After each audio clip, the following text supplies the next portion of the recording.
Hello friends and welcome to the Hindu analysis for 14th of October 2023। तो आज के editorial में एक दो आर्टिकल ही आए हैं, तो इसलिए आज हम पूरे न्यूज़पेपर के एनालिसिस से डिस्कस करने वाले हैं। तो देखते हैं क्या है। फ्रंट पेज में आज की जो एक इम्पोर्टेंट खबर है वो है Israel tells Palestinians to leave northern Gaza. जो वार्निंग इशू करी है इजराइल ने कि नॉर्दर्न गाजा को खाली कर दीजिए। Militaries unprecedented order ahead of a possible ground invasion triggers panic and mass exodus towards southern part. वहीं पे जो हमास है उसने डिसमिस किया है ऑर्डर को और बोला है कि इट इज़ अ प्लॉय, और उस लोगों को बोला है कि स्टे ऑन करें, ठीक है ना। वहीं पे जो हमारे पीएम साहब हैं उन्होंने बोला है कि conflicts are not in anyone's interest. तो प्राइम मिनिस्टर जी ने बोला है terrorism for any reason is against humanity, और the world is grappling with conflicts and confrontation and such a world full of conflicts and confrontations is not in anyone's interest. तो ये हमारे prime minister जी का statement है, तो important है। फिर goods export dipped but August tally lifts outlook.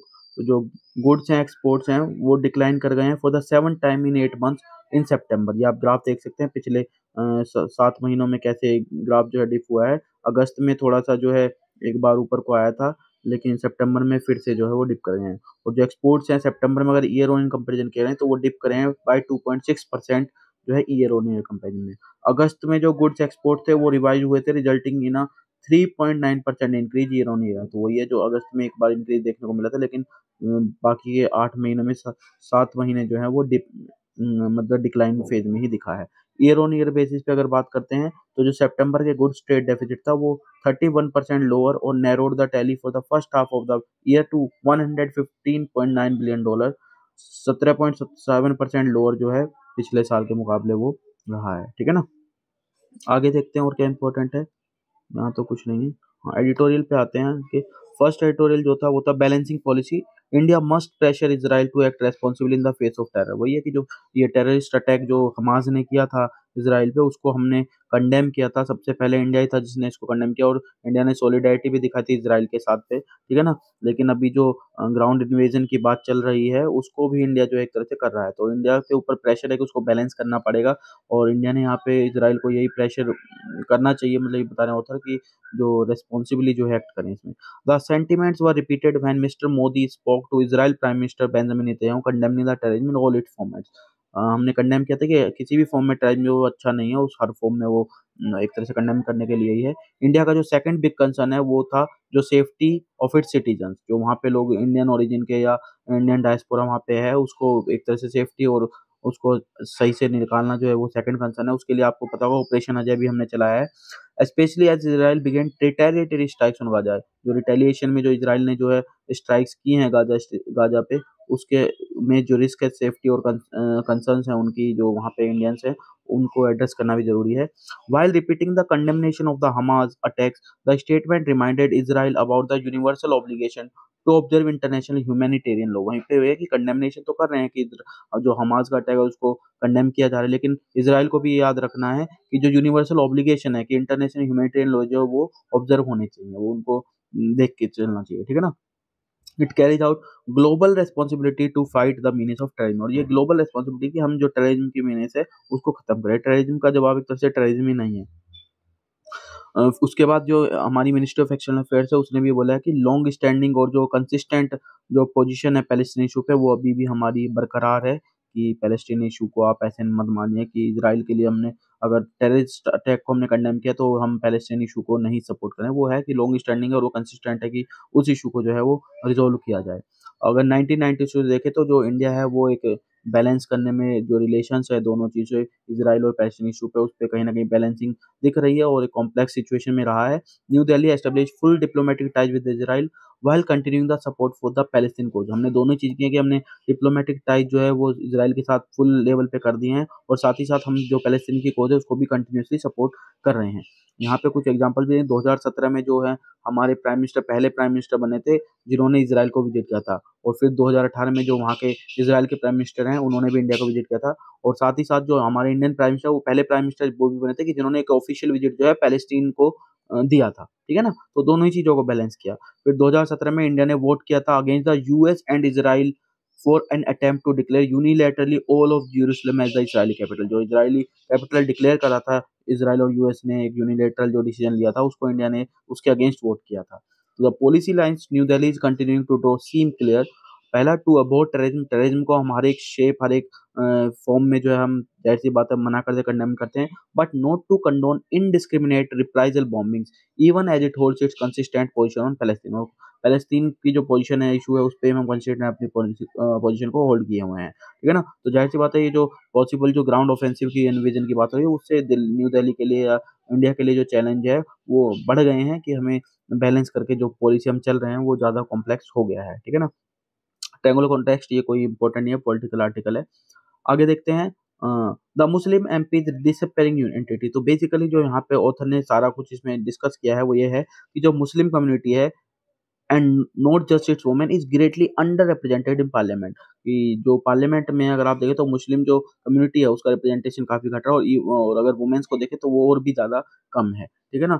तो author ने यहाँ पे ये बोला है कि अ, जो सीट रिजर्वेशन है शेड्यूल्ड कास्ट का जो दिया जाता है, कई बार ऐसे भी देखा गया है कि ऐसे रीजन्स में जहाँ पे मुस्लिम मेजॉरिटी होती है उनमें भी जो है सीट जो रिजर्व कर दिया है वो एससीज के लिए रिजर्व कर दी जाती है, ठीक है ना। जहाँ पे केवल एससी 10% से भी 10% के अराउंड ही होते हैं, लेकिन मुस्लिम जो है वहाँ पे हायर नंबर में होते हैं, उस सीट को भी कई बार रिजर्व कर दिया जाता है। दूसरा उन्होंने बोला क्या, a seat where a Muslim candidate stood a realistic chance of being the first past the post is for an SC. और कुछ केसेस में ऐसा भी है कि जहाँ पे लगता है कि मुस्लिम कैंडिडेट जो है वो फर्स्ट पास द पोस्ट जो हमारा सिस्टम है इलेक्शंस का, उसमें वो उसके विनिंग के चांस ज्यादा होते हैं, रियलिस्टिक चांस होते हैं, वहाँ पे उस सीट को रिजर्व कर दिया जाता है एससी के लिए। तो वो जो मुस्लिम कैंडिडेट के आने के चांस है वो डिम हो जाते हैं, खत्म हो जाते हैं। Certain seats are demarcated in a way which makes the Muslim votes redundant. दूसरा जो यहाँ पे बताया है कि जो सीट्स हैं उनको इस तरीके से डिमार्केशन किया जाता है कि जो मुस्लिम वोट्स है वहाँ पे रिडंडेंट हो जाते हैं। फिर ऑथर ने बताया वोट्स को जो है उसको इस तरीके से डिवाइड किया जाता है हाफ में बिटवीन द टू कॉन्स्टिट्यूशन, दो कॉन्स्टिट्यूशन के बीच में उन वोट्स को आधा आधा बांट दिया जाता है। तो जो चांसेज हैं मुस्लिम कैंडिडेट के आने के वो और ज़्यादा डिम हो जाते हैं। तो यही सारा उसमें बताया कि मेनली जो उनका रिप्रेजेंटेशन है वो कम है और उसको बढ़ाने की ज़रूरत है, उसकी तरफ ध्यान देने की ज़रूरत है। स्टेट वाइज भी कंपेयर किया है और पार्टी वाइज भी कंपेयर किया। उन्होंने ये बोला है ऑथर ने कि कोई किसी एक पर्टिकुलर पार्टी का स्टैंड नहीं है, बाकी सारी पार्टियों में भी उन्होंने बोला है कि किस तरीके से जो है जो एमपी जो टिकट है कैंडिडेट को देना या फिर जो उनका कैंडिडेट्स का आना है, सीट्स हैं, वो किस तरीके से साल दर साल घट रही हैं, ठीक है। नो, तो a war that ends the Saudi Israel normalisation process. तो ये जो वॉर चल रहा है इजराइल का और हमास के बीच पैलेस्टीनियन इशू से लेके और गाजा वाले रीजन में, तो उसने कहीं ना कहीं जो सऊदी और इजराइल के बीच जो नॉर्मलाइजेशन प्रेशर हुआ था उसको एक तरह से खत्म कर दिया, ऐसा ऑथर ने बताया है। दो जो नॉर्मलाइजेशन डील हुई थी वो 3 कंडीशंस पे जो है की गई थी, और जो यूके जो किंगडम है सऊदी अरेबिया उसने 3 कंडीशन जो है रखी थी यूएस के सामने। पहला, US approval for a civilian nuclear program that provides for uranium enrichment within the country। दूसरा, ironclad US सिक्योरिटी गारंटी दे कंट्री के लिए। और तीसरा, सेल्स ऑफ एडवांस वेपन्स। और साथ साथ सेल्स के साथ साथ उन्होंने टेक्नोलॉजी ट्रांसफर की भी जो है इसमें बात की थी। और सऊदी अरेबिया ने बोला था कि वो यूएस के जो इंटरेस्ट हैं ऑयल प्राइस में उनको बैक करेगा, पॉलिटिकल और मिलिट्री जो टेक्नोलॉजिकल टाइज है चाइना के साथ उनको डाइल्यूट करेगा और डीपन करेगा strategic engagement with the US, ठीक है ना। फिर अब लेकिन अब जो है सऊदी अरेबिया का स्टांस ये है कि Saudi Arabia has recognised that peace and stability in the region are not possible without Palestinian interest being addressed. जब तक पैलेस्टीन के इंटरेस्ट जो है एड्रेस नहीं होंगे तब तक जो स्टेबिलिटी या पीस जो है वो नहीं आ सकती है रीजन में, तब तक जो है वो इस चीज को रिकॉग्नाइज नहीं कर सकता है, ठीक है ना। पैलेस्टीनियन इंटरेस्ट की अगर बात करें, did not figure in these normalisation discussion. जब ये नॉर्मलाइजेशन डिस्कशन हुए थे उस टाइम पे पैलेस्टीनियन इंटरेस्ट या कंसर्न्स की बात नहीं आई थी, लेकिन अभी जो स्टैंड है वो सऊदी अरब का वो ये है, ठीक है ना। ठीक है, तो पैलेस्टीनियन इंटरेस्ट इन फोकस, हाँ। फिर सऊदी अरब ने ये भी बोला है कि it had abundant recourse to insincere verbal assurances to the Palestinian that were under consideration during the normalization negotiations. The search now is for concrete action to serve Palestinian interests। और अब जो बात हो रही है वो ये हो रही है कि concrete action कीजिए जिससे जो Palestinian interest है वो सर्व हो सके, तब जो है वो कुछ बात हो सकती है। तो यही इसमें था आज का। ग्राउंड जीरो में आज जो सिक्किम में जो अभी ग्लेशियर लेक आउटबर्स्ट की वजह से जो फ्लड्स आई थी और उसमें जो चुंगथेम डैम पे जो हाइडल प्रोजेक्ट बना हुआ है वो जो डैमेज हुआ है, उस सारे से रिलेटेड यहाँ पे ये बात की गई है। तो यहाँ पे जो वहाँ की जो ग्राउंड लेवल पे जो वहाँ के जो लोग हैं, पीपल हैं, कम्युनिटीज़ हैं, उनसे यहाँ पे बहुत सारी चीज़ें पूछे, उनके व्यूज़ बताए हैं और साथ में ये भी बताया कि जो ब्लेम क्लेम मतलब यहाँ पे जो इम्पोर्टेंट आपको अपने एग्ज़ाम से देखना है वो देखना है, जो फ्लड वाटर्स थे from the south Lhonak glacier lake वो जो है जो पहुँचे थे 1200 मेगावाट का जो तीस्ता 3 हाइडल प्रोजेक्ट था, कहाँ पे चुंगथेंग लेक जो है उस पे था, चुंगथेंग डैम बोलते हैं इसको, by the Lachen river.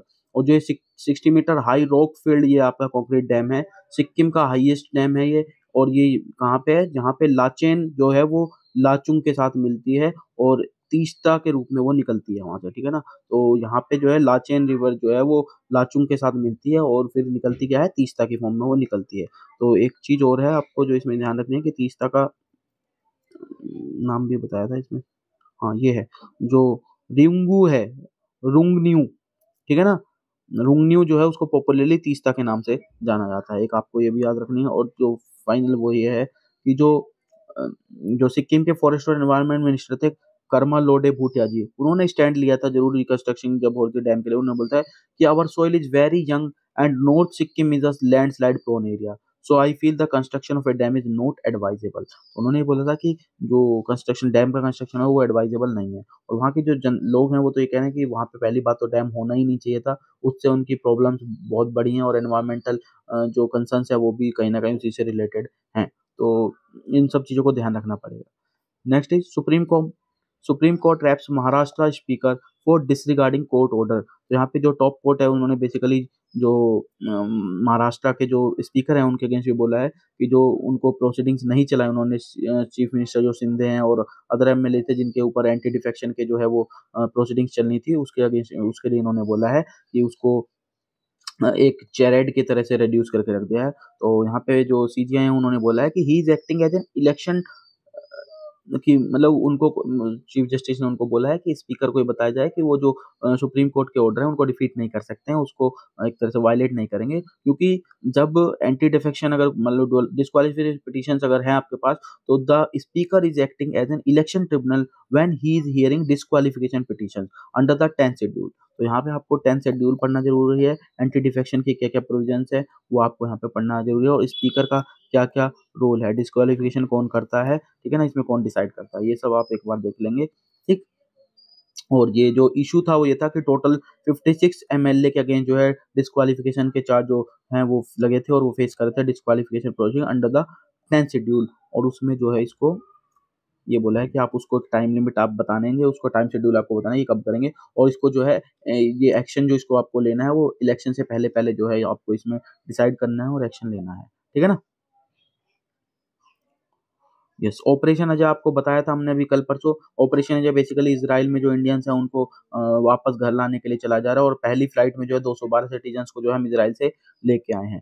Terrorism for any reason is against humanity हमारे प्राइम मिनिस्टर साहब ने जो 9th G20 parliamentary speaker summit हुई है न्यू दिल्ली में उसमें हमारे प्राइम मिनिस्टर ने बोला है कि there is no consensus on the definition of terrorism even in the United Nation. United Nations में भी जो है कोई कंसेंसस इसकी डेफिनेशन पे नहीं आया है and enemies of humanity take advantage of इसका एडवांटेज कौन लेते हैं जो भी ह्यूमैनिटी के एनिमीज हैं यानी कि मिलिटरिस्ट्स हैं वो सब इसका एडवांटेज लेते हैं कि वो कुछ एक्ट कर देते हैं क्योंकि टेररिज्म एज सच डिफाइंड नहीं है तो वो उससे बच जाते हैं कई बार ठीक है ना अगर कोई डेफिनेशन एक एप्रोप्रिएट हो जाएगी जिसपे वर्ल्ड एग्री करेगा ग्लोबल एक डेफिनेशन होगी तो उसमें मतलब ज़्यादा चांस है कि प्रोसिक्यूशन चलाया जा सके। India's abortion law is pro choice liberal eyed of other nations CBI तो यहाँ पे जो इशू चल रहा था वो 26 वीक की प्रेगनेंसी को टर्मिनेट करने के लिए जो पिटीशन दायर की हुई थी उसके रिगार्डिंग ये है। तो यहाँ पे एक बात आपको ध्यान है कि हमने कल बताया था कि मेडिकल टर्मिनेशन और जो प्रेगनेंसी एक्ट है जो 2021 में अमेंड हुआ था उसमें मैक्सिमम लिमिट रखी थी 24 वीक्स की ठीक है ना कि 24 वीक्स तक जो है कर सकते हैं उसके बाद नहीं लेकिन जो अलाउ एक्ट था वो अलाउ करता था women to opt for abortion even after 24 week limits सिर्फ 24 वीक्स के बाद भी अबॉर्ट करा सकते हैं लेकिन उसमें कुछ कंडीशन थी क्या सिर्फ उस केस में जब बोर्ड ऑफ डायरेक्ट डॉक्टर जो है वो एग्री करेगा कि जो कंटिन्यूएशन है प्रेगनेंसी का it was a risk to her life or if a substantial anonymity was medically detected in the fetus। अगर fetus में कोई medically anonymity detect होती है या फिर जो मदर है, प्रेग्नेंट मदर है, उसकी लाइफ को रिस्क है, तब जो है उस सर्कमस्टांस में जो है वो आप बियॉन्ड 24 भी जो उसको अबॉर्ट कर सकते हैं प्रेगनेंसी को, ठीक है ना। लेकिन इस केस में ये नहीं, यहाँ पे ये केस नहीं एप्लीकेबल होता, इसलिए उन्होंने जो है बोला है और सीजीआई ने कि ये केस यहाँ पे एप्लीकेबल होता है या नहीं होता है, ठीक है। आगे देखते हैं। तो यहाँ पे तो यही है, बाकी कुछ यस। तो this is it regarding today discussion. आज आपको पता होगा जो ग्रेटेस्ट राइवलरी है वो देखने को मिलेगी आईसीसी वर्ल्ड कप 2023 में। इंडिया और पाकिस्तान का आज हेड टू हेड मुकाबला होने वाला है वर्ल्ड कप में, ठीक है। ये अहमदाबाद में मैच खेला जाएगा। So this is it regarding today discussion. Hope आपको डिस्कशन अच्छा लगा होगा और आप सेशन को लाइक कर सकते हैं अगर आपको ये सेशन पसंद आया। Thank you.